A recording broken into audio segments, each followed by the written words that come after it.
English का next part, English का part जो हमारा लाइव वीडियो में रह गया था नेटवर्क के कारण, उसके हम एक दो क्वेश्चन में कन्फ्यूज़न थी, उसको क्लियर करते हुए आगे बढ़ते हैं। देखिए इसमें था I give you a pen last year, इसमें आप लोगों के बहुत ही ज़्यादा कन्फ्यूजिंग आंसर आ रहे थे।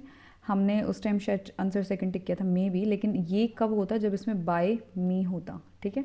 अ pen was given to you by me, उन्होंने क्या किया इसमें सब्जेक्ट को ऑब्जेक्ट बनाना भूल गए, तो इसका आंसर होगा you were given a pen by me last year. Okay, तो अब हम सीधा 40 पे चलते हैं। ऑलरेडी हम डिस्कस कर चुके थे सारे, जिसने वीडियो नहीं देखी जाके वीडियो देख सकते हैं, इसको मैं ऐड कर दूंगी उस वीडियो का लिंक इसमें। Pull together, unless we pull together as a nation we can't make it progress as a faster pace, यानी वो कह रहा है जब तक हम साथ नहीं आ जाते, जब तक हम अपने देश को एक प्रगति पे नहीं लेके आ सकते। तो इसका क्या है बेसिकली वर्क यूनाइटली, मिलजुल के काम करेंगे हम लोग, ठीक है। नेक्स्ट हेफ्टी, ये था ना, हेफ्टी में क्या कहा था, हेफ्टी से हम याद करेंगे भारी भारी सा, तो इसका जो हल्का वो होगा ये होगा हैवी, ठीक है। स्लाइट आपका हल्का, ह्यूज मतलब बड़ा बड़ा, सीवियर मतलब कुछ सीरियस, और डिसऑनेस्ट मतलब बेईमान, तो आंसर जाएगा आपका स्लाइट। नेक्स्ट पे आते हैं, I know the place where he lives, तो इसमें क्या है जो वेयर ही लिव्स है उसने बेसिकली तो जो प्लेस तो हमारा नाउन होता है, लेकिन उसने बोला कहाँ रहता है, तो इसमें उसने क्या किया है एडजेक्टिव हमारा इसमें आएगा, adjective. He lives, adjective, adjective क्या बताया था जी, एडजेक्टिव हमने बताया था नाउन की या प्रोनाउन की, किसी की भी तारीफ करे तो एडजेक्टिव, और वर्ब की करेगा तो आपका एडवर्ब, तो इसमें कंफ्यूज होने की ज़रूरत नहीं है। Rama shall give you her book, जो राम है वो आपको आपकी जो बुक है देगा। देखो शेल जो है बेसिकली इसको हम किस में कन्वर्ट करते हैं, आपका सेम रहेगा, लेकिन उसके साथ क्या लगाएंगे, बी लगाएंगे। तो देखो यू का कोई मतलब नहीं है शुरू से आपका, इसमें हर बुक कहाँ से आ गया भाई, you shall be given, B भी आ गया, गिवन आ गया, हर बुक बाय रामा, ये बिल्कुल सेम थे, लेकिन इसमें विल आ गया, विल का कोई मतलब नहीं है, शेल है तो शेल ही रहेगा। Lata is not likely to take, ठीक है, इसमें क्या होता है ऑफेंस जो है अपने साथ कोई भी आर्टिकल्स नहीं लेता, नो ऑफेंस। डार्ट, डार्ट आपका क्या है, इसमें डार्ट बेसिकली एक वर्ब है आपकी, इसका मतलब होता है टू मूव क्विकली सडनली, मतलब बहुत जल्दी जल्दी जा रहे हैं, क्विकली और सडनली, सडनली, ठीक है। तो डैश भी यही होता है सेम आपका, नियरेस्ट मूविंग है, डैश भी सेम होता है आपका टू मूव सडनली, इसमें से इन्होंने पूछा सडनली, ठीक है। डीटर किसी चीज़ को कम करना होता है, और फ्ली जो होता है भाग जाना होता है, ठीक है। Next, time has come to take stock of the whole situation, इससे समझ में ही आ रहा है कि क्या कहना चाह रहा है कि भैया मतलब अब जो है वो पूरा उसको वो ले लो, तो ईडियम का मतलब सर्वे बेसिकली, ट्रांसफॉर्म बदलना, फॉरगो जाना, और जो आपका ये है फॉरगेट यानी कि किसी चीज़ को भूलना। I suggest that you should not run like that, मैं कहना चाहता तुम ऐसे तुम भागने की ज़रूरत नहीं है। तो यहाँ पे जो लाइक है वो क्या है, वर्ब नहीं है, ठीक है, एडजेक्टिव नहीं है आपका, एडवर्ब नहीं है, और आपका ये क्या जाएगा, आपका प्रीपोजिशन जाएगा। कैसे जाएगा प्रीपोजिशन, जो लाइक है ये कंपैरिजन शो कर रहा है मूवमेंट को लेके, तो ये फंक्शन जो है इसका प्रीपोजिशन की तरह जा रहा है, फंक्शन आपका इसमें प्रीपोजिशन की तरह जा रहा है, ठीक है। और क्या वजह है इसमें, एक सेकंड रुकिए, बैटरी थोड़ी सी जा रही है लैपटॉप की, इसको चार्ज लगाना पड़ेगा। इसके देखिए आप नीचे टाइम देख सकते हैं कितना टाइम हो गया है मुझे रिकॉर्डिंग करते हुए आज आप लोगों के लिए। वीडियो को लाइक कर दीजिएगा याद करके, ठीक है। चलिए टाइम देख सकते हैं 2:15 हो गए हैं रात के, पेपर आपका पढ़ मैं रही हूँ।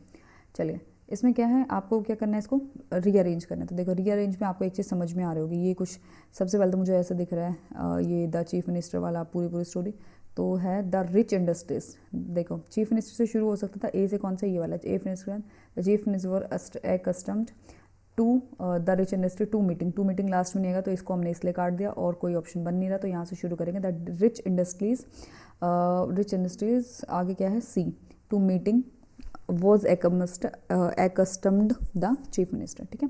तो इसमें क्या है बेसिकली ये जो है इंटेंशन जो है बेसिकली शो हो रही है BCAD की, BCAD ये जाएगा इसमें, ये जाएगा, अरे ये कैसे जाएगा, ये तो बहुत ही कन्फ्यूज़न हो गया। अच्छा ठीक है, वो बताना चाह रहे ऑर्डर है कि was accustomed to meeting the chief minister with the rich industrialist, ठीक है। देखो ये कन्फ्यूज़न, ये क्वेश्चन पूरा कन्फ्यूज़ होता है, और ये पक्का हम गलत करके आते हैं, आप लोग नहीं, मैं भी करके गलत ही आती, ठीक है। तो इस टाइप के क्वेश्चन उलझाएंगे थोड़ा देख के, उसका मतलब देख के। चलो आगे बढ़े। To be a novelist in the 18th one had to put pen dash paper, ठीक है। तो आपने क्या है, अगर जो मतलब put pen to paper, on भी लगा सकते हैं, put pen on paper, on भी लगा सकते हैं, मुझे तो ये लगता है ऑन बेसिकली एक्सेप्टेबल है, लेकिन टू भी आ सकता है। चलो पेन ऑन पेपर, इसका जो है ये क्या है, ऑन, ठीक है, ऑन मेरे अकॉर्डिंग ऑन है, अगर आपको लगता है तो टू बता दीजिएगा, मुझे ऑन नहीं लग रहा। The committee was divided in on the main issue. अब देखो इसमें तुम कहोगे कि ये क्या क्वेश्चन आ गया भाई, ठीक है, वॉज डिवाइडेड ऑन, तो इसमें क्या है आपका वॉज डिवाइडेड ऑन, इसमें जो है वॉज की जगह डिवाइडेड ऑन जो है एक नॉन स्टैंडर्ड है, इसमें ये जो वॉज डिवाइडेड ऑन है ना, वॉज डिवाइडेड ओवर होना चाहिए था, ऑन कोई चीज़ नहीं बट रहे, ओवर, ठीक है, main issue, over the main issue, यानी कि उस चीज़ पे लड़ रहे हैं, झगड़ रहे हैं। जेनाइल, जेनाइल क्या होता है आपका, इसका अपोजिट ढूंढना, जेनाइल होता है जो मिलनसार होता है, मिलनसार, इसको ऐसे याद करो, जो जेनजी होते हैं ना वो पर्टिकुलर यानी कि कोई स्पेसिफिक चीज़ के लिए फॉर्मल जो होते हैं, मतलब फॉर्मल मतलब फॉर्मल, और आपका जेनरस जो होता है आपका दयालु टाइप का, और अनफ्रेंडली जो होता है वो इसका उल्टा जाएगा। Next, Ram went to dash hospital to meet his friend, कोई आर्टिकल नहीं आएगा इसमें, वेंट टू हॉस्पिटल सीधा हॉस्पिटल गया, इसमें क्या है, नो आर्टिकल। स्पेशल हॉस्पिटल होता है ना जहाँ पे वो वाली मशीन है तो दा लगाते हैं। डिसइंटेंटेड, ठीक है, ये क्या है आपका, ये होता है बेसिकली कोई चीज़, डिसइंटेंटेड जो होता है स्वोलन, कोई चीज़ मतलब जैसे सूजन आई हो जिसपे, ठीक है। एक्सपेंडेड, कोई चीज़ क्या है, एक्सपेंडेड है। ऐसे सेम ब्लॉटेड, ब्लॉटेड आपका सेम है, स्वोलन और पफ्ड अप, स्वोलन और पफ्ड अप। बेनाइन अच्छे वाला, डिबेटेड अलग है, डिफ्लेटेड यानी किसी चीज़ को ऐसे चपटा करना, सीधा करना, दबाना। ये है hung fire, we expected a favourable decision but the committee hung fire, यानी कि उसने बोला हमने सोचा था कि हमारे हक में फैसला आएगा, लेकिन जो कमेटी है उसने क्या कर दिया, हंग फायर कर दिया। तो हंग फायर का मतलब इतना समझ में आ गया कि या तो तुमने उल्टा पुल्टा कुछ किया, एडवर्स रिपोर्ट दिया, डिसीजन को पोस्टपोन किया, ठीक है, मतलब टांग दिया आग को। There is nothing new dash the sun, देखो अब सन है, सूरज है, तो सूरज का क्या होगा, किसी की कोई भी चीज़ ऐसी होगी ना जो हमारे उसके ऊपर होगी, तो या नीचे होगी या फिर अराउंड होगी या बिलो होगी, तो इसमें क्या है, अंडर। अंडर का मतलब nothing new in the world वाला, कि मतलब नथिंग न्यू अंडर द सन, मतलब बेसिकली अंडर आना चाहिए इसके नीचे, कि कोई भी चीज़ जो है सन के, कुछ भी नया नहीं है सन के अंडर में। It did not turn like out I intended, मतलब जैसा जो मैंने सोचा था उस टाइप का ऐसा कुछ भी नहीं हुआ। तो ये क्या है, लाइक मतलब ऐसा नहीं हुआ जैसा मैंने सोचा था, तो जैसा क्या है इसमें आपका कंजक्शन, हाँ कंजक्शन होगा, क्या हो इसने सोचा, ऐसा नहीं हुआ जैसा मैंने सोचा था, जैसा मैंने सोचा था, ठीक है, ये इसका मतलब जो इसी में जा रहा है, ठीक है। आपका ये आ गया वॉइस वाला, Akbar laughed at Birbal antics and did not agree to his proposal, जो अकबर है वो उसके बीरबल के जो एटिक्स हैं, एंटिक्स है, उस पर हंसा और उसने क्या किया, उसको एग्रीड नहीं किया, तो इसका जाएगा Birbal antics were laughed at by Akbar, his proposal was not agreed to, ठीक है। बीरबल एंटिक्स जो है यहाँ तक तो सेम है, बाय अकबर इसमें नहीं दिया तो इसलिए इसको गलत कर दिया, यहाँ तक ये ठीक था, बाय अकबर भी ठीक था, and his proposal was not agreed to, to इसने लगाना भूल गया था तो इसको काट दिया, ठीक है। Next, I went to the place where I could find him, मैं उस प्लेस पे जाऊँगा, देखो इस टाइप के सारे क्या एडजेक्टिव में, ध्यान रखना सारे एडजेक्टिव में आएंगे, जहाँ पे ढूंढने की बात है, रहने की बात है, सारे एडजेक्टिव में डाल देना उठा के। This is only one of his poems that are worth reading, ये वही वाला आ गया ना, जो आर नहीं आएगा, वर्थ का इज आएगा,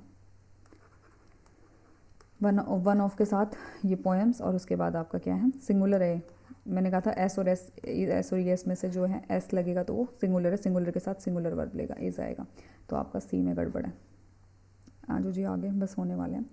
60, ये आपका दोबारा से वो है, क्या बोलते हैं इसको, वो रीअरेंज, तो इसका आएगा BDCEA, बी का he repeated the whole poem with perfectly accuracy after poem with perfect he had read it only। 61 में neither of two were invited to join the picnic party, neither of two were joining the picnic party, तो आपको ये पता है neither के साथ हमेशा singular लेते हैं, neither either के साथ तो was, मतलब तुम दोनों को बुलाया नहीं था, तुम दोनों एक साथ आए हो ना, वो हीरो होता है ना फिल्म में, दो हीरो आते हैं, तो ऐसे थोड़ी बोलेंगे तेरे को भी नहीं बुलाया था, तेरे को भी नहीं बुलाया था, दोनों को एक साथ बुलाया था तो वो आता है, ध्यान रखना, नाइदर आइदर के साथ, बताया था बात मैंने ऑलरेडी। इसमें क्या है, मीनिंगफुल सेंटेंस बनाना है, रीअरेंज करना है किसी क्वेश्चन को आपका, तो इसमें क्या जाएगा, ही क्या है, he decided to get marry of 22 at the young age and settle down, तो एंड सेटल डाउन से तुम इतना समझ पाओगे कि सेटल डाउन बाद में होना है, तो सेटल डाउन बाद में आएगा, डी बाद में इसमें है, ठीक है। अब क्या करेगा, ब्याह तो बाद में करेगा ना, कौन सी एज में करेगा, यंग एज में करेगा, तो एट द यंग एज सी से शुरू, ये वाला है, बस खत्म question. At a young age of 22 he decided to get married and settle down, ये तो बहुत आसान था तुम्हारे लिए। चलो जी आगे बढ़ो। I am afraid that I can't finish this work in time, मतलब मैं डरा हुआ हूँ जो मैंने अपना काम है ख़त्म नहीं करा। तो ये क्या है, प्रिंसिपल क्लोज है, नाउन क्लोज है, एडजेक्टिव क्लोज है, या फिर आपका एडवर्ब क्लोज है। तो ये क्या है, आपका नाउन क्लोज है। ठीक है, तो ये क्या है, बेसिकली जो अफ्रेड है वो एक नाउन क्लोज है जो एक्सप्रेस कर रहा है कि अरे मैंने मतलब जो काम है टाइम पे ख़त्म नहीं किया। फिर non working non stop for many hours, he is now quite done up. Done up का मतलब अरे जैसे अभी देखो 2:30 बज रखे हैं ना, तो मैं क्या मतलब रात के 2:30 बज रखे, तो मैं सोच रहा हूँ अरे यार आई एम मतलब कम्प्लीटली डन अप, यानी कि एग्जॉस्टेड, बहुत थक गई हूँ मैं, कमर में मेरे दर्द हो रहा है बहुत ज़्यादा। ठीक है, कोहेरेंट, ये क्या है, choose the word opposite coherent. Coherent का अपोजिट ढूंढना है। कोहेरेंट बेसिकली क्या होता है, जो आपका क्लियर हो। ठीक है, क्लियर हो और कंसिस्टेंट हो, लॉजिकल हो, कंसिस्टेंट, लॉजिकल। ठीक है, मीनिंगलेस जिसका भी मतलब ना हो, फॉर्मलेस अलग है, इंडायरेक्ट अलग है, तो इसमें क्या आएगा, मडल्ड आएगा। ओके, ये भी क्या होता है, मडल्ड होता है कंफ्यूज। इसमें मैंने याद कराया था तुम्हें, मडल्ड मतलब मिट्टी में तुम ऐसे बैठ जाते हो तो कंफ्यूज होता है ना, क्या करें। मडल्ड होता है डिसऑर्डर्ड, अपोजिट है इसका। नेक्स्ट में बस खत्म हो गई। ग्लिंट, जो आपका ग्लिंट होता है वो क्या होता है, बेसिकली आप फ्लैश ऑफ लाइट, जैसे फ्लैश बोलते हैं ना, flash of light, a flash of light. Colour होता है आपका रंग, हेजिनेट होता है थोड़ा, हेजल हेजल जैसे थोड़ा धुंधला धुंधला सा। ग्लीम जो होता है आपका, ग्लीम जाता है अस्टीडी या फिर ब्राइट लाइट। ठीक है, तो आपका ये जाएगा ब्राइट लाइट। ये तो आप सिनोनिम हो गया, अपोजिट हो गया, डार्कनेस तो अंधेरा हो गया ना। My father is fond of quoting extensively from Ramayana. Ramayana जो बुक है उसके आगे क्या लगाओगे, दा रामायण, उस रामायण है ना, स्पेशल रामायण है भाई। पे प्रॉपर अटेंशन। ठीक है, प्रॉपर अटेंशन किसको, पे अटेंशन अपने साथ टू लेता है, फिक्स प्रपोजिशन है, कोई और तो कंफ्यूज होना ही नहीं है कुछ इसमें। ठीक है, नेक्स्ट है आपका the candidate worked hard but could not pass the competitive test. जो कैंडिडेट ने बहुत ज़्यादा मेहनत की लेकिन वो पास नहीं कर पाया। आपको तो बट क्या है, कंजक्शन है। ठीक है, बट क्या है, कंजक्शन। जहाँ पे अगर एडवर्ब उसमें क्लोज वाले में कुछ समझना है, एडजेक्टिव लगाया ना आके, पक्का वही ठीक पाएगा, क्योंकि वो कंफ्यूज इसलिए करते हैं।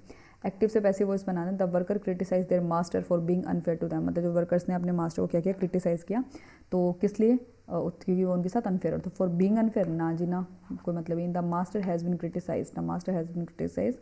और for being unfair, damn by worker, कुछ भी। द मास्टर वॉज क्रिटिसाइज, ये ठीक है, the master was criticise for being unfair, for being unfair to them by the worker. इसमें बाय द वर्कर रहेगा, तो इसमें जो आंसर आएगा हमारा फोर्थ जाएगा। तो इसी के साथ इस वीडियो को एंड करती हूँ। कोई भी क्वेश्चन में कंफ्यूज होना, आपको लगे कि हाँ थोड़ा सा ये क्वेश्चन ये बन रहा है, तो कोई बात नहीं, आप उसका स्क्रीनशॉट लेके रख लिए, ये हमारे इसकी जैसे ही आंसर क्या आ जाएगी उसको हम क्लैरिफाई कर लेंगे। तो चलिए, रात के 2:30 बजे, कौन सा गाना है वो, धुन तन, चलो bye bye, take care, all the best. Hope so आपको समझ में आया हो। बाकी वीडियोज़ में हम जल्दी लेके आते हैं। आपका बहुत बहुत धन्यवाद वीडियो देखने के लिए। वीडियो को लाइक करके जाइएगा। ठीक है, बाय, मिलते हैं नेक्स्ट वीडियो में।